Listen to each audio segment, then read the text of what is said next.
देखो नदी चिंगुड़ी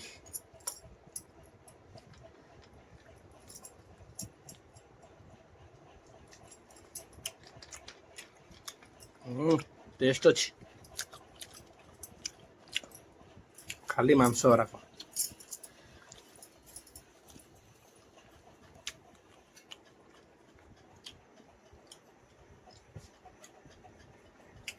बाउंश पत्री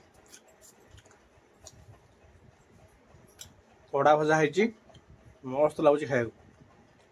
हाय फ्रेंड्स जय जगन्नाथ केमती अच्छा आप समस्ते आशा कर जगन्नाथ कृपार आपण मैंने समस्ते भल थे। तो आ गोटे सुंदर वीडियो को स्वागत कर प्रदीप। तो चलते आज जा जेहेतु नानी सान नानी फोन करथिला जे पुओ तू टे जल्दी घर टी आसे टे कम अच्छे कौन कमटा मत कह मुझे बाहर ना ना तू टे आस मत कह बहुत समय पचारा मत नानी प्रश्न कला पुओ नना बहुत माछ आनी तो जल्दी जाकि तू धरिक आसे घर पर टे माछ नहीं जीव। तो मुझे बाहरी पड़ी दुकान थी दुकान रू बाहर की आसिक बर्तमान 2-3 किलोमीटर आस जेहेतु एत जोर खरा हो तो मुझे से भोक भी लगलानी मुझे थंडा टे पीदे टे देखी पड़ते गोटे थंडा कोल्ड ड्रिंक्स पी दौची पी देकी एटुकुनी बाहर भी प्राय डिस्टेंस हो 15 किलोमीटर डिस्टेंस हो चांदपुर रु गोपालपुर 13 किलोमीटर पाखापाखि तो हो बर्तमान मुझे बाहर नानी घर को। तो वीडियो कंटिन्यू करूँ भल लगे वीडियो लाइक करेंगे शेयर करेंगे सब्सक्राइब करेंगे। चलते जीवा भौणी घर एबे बर्तमान मो गाड़ी चलला तो देखिपे बर्तमान मुझे खरा खरारे बर्तमान दीपर चलती नानी घर को। तो सेठू जाकि बर्तमान रिटर्न आसवा पड़ो बर्तमान पाखापाखि पहुँची गले आउ 2 किलोमीटर डिस्टेंस अच्छी आउ जा पहुँचा 10 मिनट भर जा पहुँची। बर्तमान एवं पहुँची गली नानी घरे जोड़े नड़िया गछ अच्छी दुआरे गोटे ट्यूबवेल भी अच्छी। चलतु भितर को जावा सांग मैंने बर्तमान मुझे आसिक पहुँची गली सान नानी घरे। तो देखु बर्तमान नानी घर को जाऊँगी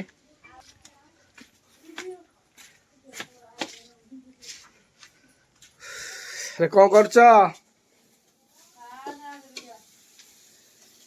माछ भाजुचु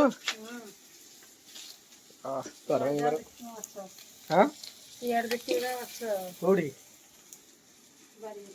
नना को जाती कि ए खरारे कौन जाऊे जे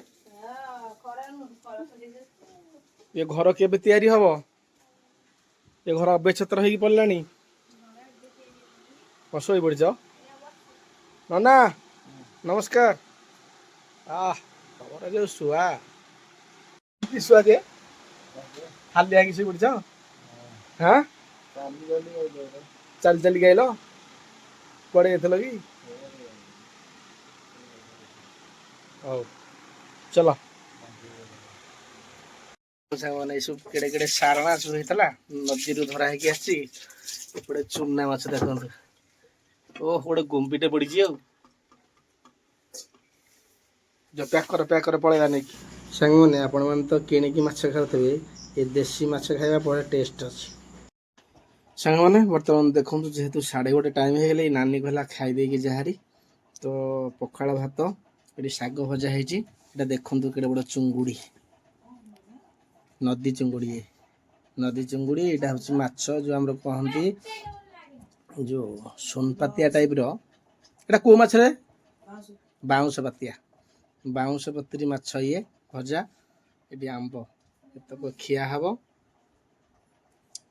बर्तमान बढ़ा बढ़ी अलग सरी जाइए खाଇବା आरंभ करा खाई फिर माछ नहीं गाँव को जावाक पड़ो। सांग मैंने वीडियो कंटिन्यू करंतु चलतु खाଇବା देखो नदी चिंगुड़ी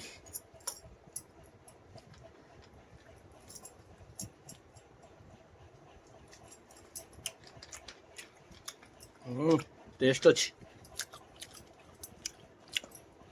खाली मांस गुराक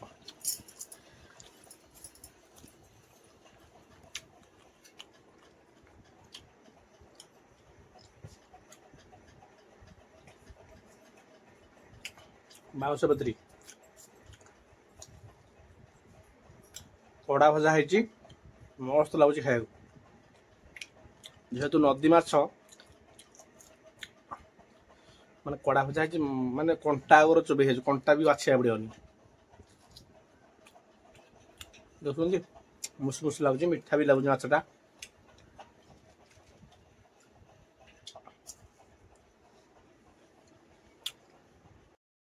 କାହିଁ ଏ ଖରାରେ ମାଛ ଧରିବାକୁ ଯାଆନ୍ତା, ହାଲିଆ ହେଇକି ପଡ଼ିକି ଶୋଇଲେଣି। ଦେଖନ୍ତୁ ସାଙ୍ଗମାନେ, ମାନେ ସବୁଥରେ ପାରଙ୍ଗମ ମାହିରି। ଗୋଟେ ଜାଲ ତିଆରି କରାଯାଉଛି, ଏଇଟା ବିକ୍ରି ହେବ, ଜାଲ ତିଆରି କରାଯାଇଛି। ଏଇ ଜାଲରେ କିନି ମାଛ ମାରିକି ନେଇକି ଆସିଛନ୍ତି। ପୁରା ଛୋଟ ଫାନ୍ଦିଟା, ସବୁ ଛାଣି ହେଇଯାଇଛନ୍ତି ଏକାଥରକେ। ଆଉ ଏ ଖରା ଛାଡ଼ିବୁନି ତାଙ୍କୁ, ଏ ଖରାରେ ତାଙ୍କୁ ମାଛ ମାରିବାକୁ ମନା କରିବୁ। ଏତେ ଖରାରେ କିନି ପାଣିରେ ବୁଡ଼ି ବୁଡ଼ି ବୋପା ମା ମନା କରିବୁ। ସାଙ୍ଗମାନେ ବର୍ତ୍ତମାନ ମୁଁ ଘରକୁ ବାହାରିଲି। ତ ବର୍ତ୍ତମାନ ଘର ଦେଲେ ମାଛ ଫେରି ରନ୍ଧା ରାନ୍ଧି ହେବ। ବର୍ତ୍ତମାନ ଏମିତିରେ ତ 2ଟା ଟାଇମ୍ ହେଇଗଲାଣି। ଚାଲନ୍ତୁ ଯିବା ଘରକୁ। ପୋଚା ହେଇଯିବ, ଖାଇନ ତମ ଯା। ସେ ଉପରେ କଣ କରୁଛନ୍ତି ଯେ ମୁଁ ଦେଖେଇ।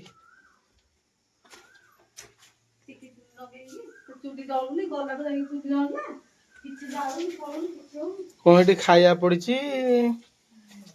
ହଁ ଏଇ ଛୋଟ ଚୁଲିରେ ତମ ଛାତ ଉପରେ ଏମିତିଆ ରୋଷେଇ କାମ କରୁଛ, ଏଇ କାମ କରୁଛ ବସିକି। ଆଉ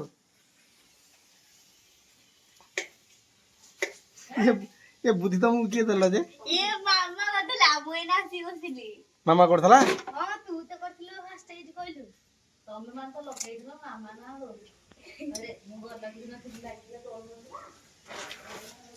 ଚିକେନ କେତେବେଳକୁ ଆଇଲା? ଏଇନା ଖାଇବ କେତେଟା? 2:30 ଟାଇମ୍ ହେଲେ ଜାଣିଛ ନା ନାଇଁ? ଖାଇବ କେତେବେଳକୁ? ଆଉ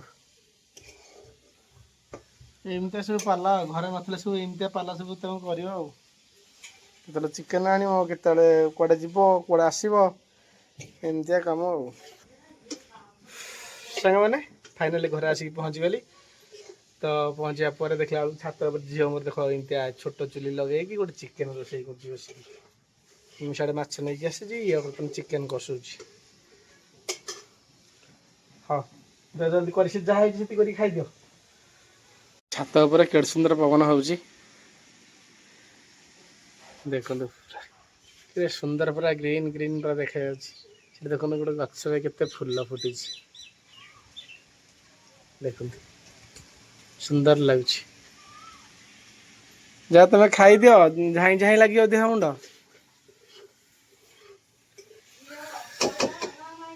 ପବନ ଟିକେ ଦେହରେ ବାଜିଗଲେ ଶାନ୍ତି ଲାଗୁଛି।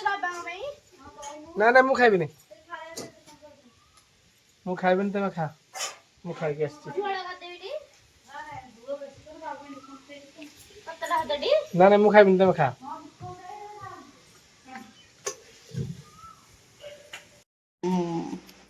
ଦବିଗଲାଣି ନା? ନାଇଁ ଦବିନି, ସେ ଏଥିରେ ମୁଣ୍ଡା ହେଇ ପନିରଟା ଟିକେ ଘୋରୁନ ଟିକେ। ସାଙ୍ଗମାନେ ଦେଖନ୍ତୁ କୋଉ ମାଛ ଅଛି, ଦେଖନ୍ତୁ ମୁଁ ତମକୁ ଦେଖଉଛି। ନାନୀ ଘର ଯୋଉ ଆଣିଥିଲି, ଦେଖନ୍ତୁ ଏଇଟା ହଉଛି ସାରଣା, ସାରଣା ମାଛ। ଆଉ ଇଏରେ ଯୋଉ ଦେଖୁଛନ୍ତି, ଏଇଟା ବାଉଁଶୀ ପତ୍ରୀ, ବାଉଁଶ ପତ୍ରୀ ମାଛ। ଖାଲି କଡ଼ା ଭଜା କରିବେ, ଖାଇବେ। ମୁଁ ତ ଖାଇଛି, ଆପଣଙ୍କୁ ଦେଖେଇଥିଲି। ତ ଦେଖନ୍ତୁ, ଆଉ ଏଇଟା ହଉଛି ଦେଖନ୍ତୁ ସାପ ମାଛ। अरे कहना क्या चाहते हो? ସାପ ମାଛ, ସାପ ମାଛ ନୁହଁ, ଏଇଟା ହଉଛି ଗୁମ୍ବି ତୋଡ଼ି। ଦେଖିଲେ ତ ଚୁନା ମାଛକୁ କଡ଼କଡ଼ା କରି ଭାଜି ଦେବେ, କଡ଼ କଡ଼ କରି ଚୋବେଇ ଖାଇବେ। ଆଉ 2 ପିସ୍ ନା କରିଦଉନ, ନହେଲେ 2 ପିସ୍ କରିଦିଅ, ମଞ୍ଜି ଥିବ ମଞ୍ଜିରେ। ବର୍ଷା ପଡ଼ିଲାଣି ତ ମଞ୍ଜି, ଏ ସେ ବାଉଁଶ ଭିତରେ ବହୁତ ମଞ୍ଜି ଅଛି।